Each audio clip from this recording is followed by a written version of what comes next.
तो अब हम डिस्कस करेंगे दैट सेल्स के अंदर क्या होता है और उन सारे कंपोनेंट्स के जो कि उसके सेल के अंदर प्रेजेंट हैं उनका फंक्शन क्या होता है and how these things they function together and make a cell work. तो अगर हम एक सेल को स्टडी करें under a microscope then we would come across 3 features in almost every cell. वो 3 फीचर्स हैं plasma membrane, nucleus and cytoplasm. ये 3 चीजें हमें किसी भी सेल में मिलेंगी। All activities inside of a cell and the interaction within the cell with its environment ये सारे possible होते हैं because of these features only। अब हम आगे इन फीचर्स को डिस्कस करेंगे और इसके अलावा जो एक जनरल सेल में चीजें मिलती हैं उनको भी डिस्कस करेंगे। तो अब हम डिस्कस कर रहे हैं हमारा पहला फीचर या फिर पहला ऑर्गेनेल से बोल सकते हैं आप, जो कि है प्लाज्मा मेम्ब्रेन और इसे हम कहते हैं सेल मेम्ब्रेन।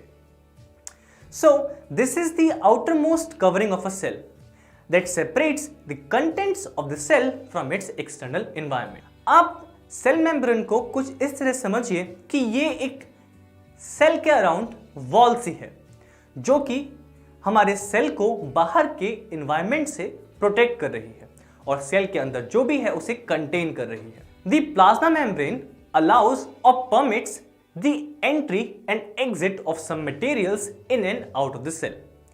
प्लाज्मा मेम्ब्रेन हमारे सेल के अंदर आने वाले और बाहर जाने वाले मटेरियल्स को इन चेक रखती है। वो देखती है कि कौन से मटेरियल्स आ रहे हैं और कौन से मटेरियल्स बाहर जा रहे हैं। जो सेल को रिक्वायर्ड होता है वो प्लाज्मा मेम्ब्रेन अंदर अलाउ करती है और जो सेल को एक्सक्रीट करना होता है वो भी प्लाज्मा मेम्ब्रेन से ही पास होता है। It also prevents the movement of some other materials। The cell membrane therefore is called a selectively permeable membrane। तो हम सेल मेम्ब्रेन को कहते हैं selectively permeable membrane। ऐसा हम इसलिए बोलते हैं क्योंकि हमारी सेल वॉल या प्लाज्मा मेम्ब्रेन के आर पार हर कोई चीज नहीं जा सकती है। वो सेलेक्टिवली ही कुछ ही चीजों के लिए परमिएबल है, मतलब कुछ ही चीजों को वो अपने जाने के थ्रू अलाउ करेगी और वो चीजें वही होंगी जो सेल को रिक्वायर्ड है और या फिर सेल को उन चीजों को अपने अंदर से एक्सक्रीट करना है। तो ये सब पर होता कैसे है? So how does the movement of substance take place into the cell और how do substance move out of the cell? ये जो चीजें मैंने जो अभी आपको बताई कि हमारी सेल मेम्ब्रेन के इर्द गिर्द रहती हैं और सेल मेम्ब्रेन से अंदर और बाहर जाती हैं, ये सब आखिर होता कैसे है? Some substances like carbon dioxide और ऑक्सीजन ये हमारी सेल मेम्ब्रेन से जो पास करते हैं, ये पास करते हैं बाय अ प्रोसेस जिसे हम कहते हैं डिफ्यूजन, जो कि आपने इससे पहले केमिस्ट्री के चैप्टर्स में पढ़ा है। सो हम देखते हैं कि जब स्पॉन्टेनियस मूवमेंट होता है किसी सब्सटेंस का from a region of high concentration to a region of low concentration, तो हम उस प्रोसेस को कहते हैं डिफ्यूजन। एंड यही प्रोसेस होता है सेल्स में भी। एग्जाम्पल के लिए तो हमारे पास हम मान लेते हैं CO2 है जो कि एक सेलुलर वेस्ट है एंड इसको सेल को अपने अंदर से बाहर निकालना है। तो जब CO2 का बहुत ज्यादा अमाउंट सेल के अंदर इकट्ठा हो जाता है, that is when CO2 accumulates in high concentration inside the cell, तब सेल के अंदर का जो एनवायरनमेंट है वहां पे CO2 की कॉन्सेंट्रेशन अंदर बढ़ जाती है और सेल के बाहर के एनवायरनमेंट में CO2 की कंसेंट्रेशन कम होती है।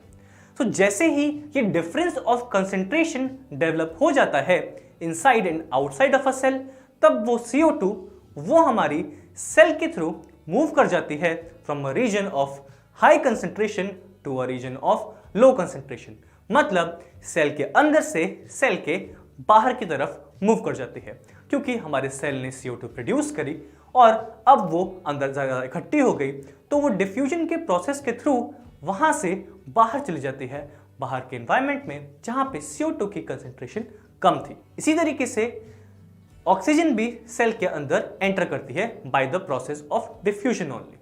सो जब भी हमारे सेल को ऑक्सीजन चाहिए होती है तो वो देखता है कि हमारे सेल के अंदर ऑक्सीजन की कंसंट्रेशन है वो कम है, पर सेल के बाहर ऑक्सीजन कंसेंट्रेशन ज़्यादा है। तो ऑक्सीजन डिफ्यूजन के प्रोसेस के थ्रू हमारी सेल के अंदर फ्लो करती है from a region of high concentration to a region of low concentration inside the cell. Thus, diffusion plays an important role in gaseous exchange between the cells also and between the cell and its external environment. Water भी gases की तरह law of diffusion he obey करता है. So, the movement of water molecules through such a selectively permeable membrane is called osmosis. हम water के diffusion के process को through this membrane, जो कि कुछ ही चीजों को अंदर आने देती है, उसको हम प्रोसेस को कहते हैं osmosis. The movement of water across the plasma membrane is also affected by the amount of substance dissolved in water. Thus, osmosis is the passage of water from a region of high concentration through a semi-permeable membrane to a region of low concentration.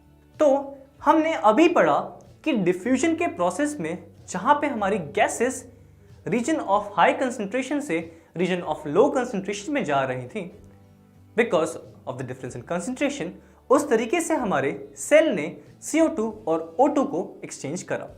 उसको अगर CO2 बाहर निकालनी थी तो अंदर cell के काफ़ी ज़्यादा CO2 एक्यूमुलेट हो गई और फिर वो हाई कंसंट्रेशन से मतलब सेल के अंदर से लो कंसंट्रेशन मतलब सेल के बाहर चली गई। सिमिलरली जब सेल को ऑक्सीजन चाहिए थी तब रीजन ऑफ हाई कंसंट्रेशन मतलब सेल के बाहर से वो रीजन ऑफ लो कंसंट्रेशन मतलब सेल के अंदर वो आ गई through the process of diffusion. पर जब हम वाटर के इनटेक की बात करते हैं, जब सेल को वाटर चाहिए होता है तब वो आता है through the process of osmosis. Diffusion और ऑस्मोसिस में सबसे बड़ा फर्क ये है कि ऑस्मोसिस में हमेशा एक सेमी परमेबल मेम्ब्रेन प्रेजेंट होती है। वाटर का जो डिफ्यूजन होता है या फिर मूवमेंट होता है वो एक मेम्ब्रेन के थ्रू ही होता है और वो मूवमेंट इस बात पर भी डिपेंड करता है कि हमारे वाटर के अंदर क्या कोई सॉल्वेंट मिक्स है, क्या उसके अंदर कोई और चीज़ प्रेजेंट है, इस बात पर भी हमारा मूवमेंट ऑफ वाटर डिपेंड करता है। उसके बाद ये सेम तरीके से ही मूव करता है जैसे कि हमारा रीजन ऑफ हाई कंसंट्रेशन है और एक रीजन ऑफ लो कंसंट्रेशन है, तो हमारा water of course region of high concentration से रीजन ऑफ लो कंसंट्रेशन की तरफ बढ़ेगा।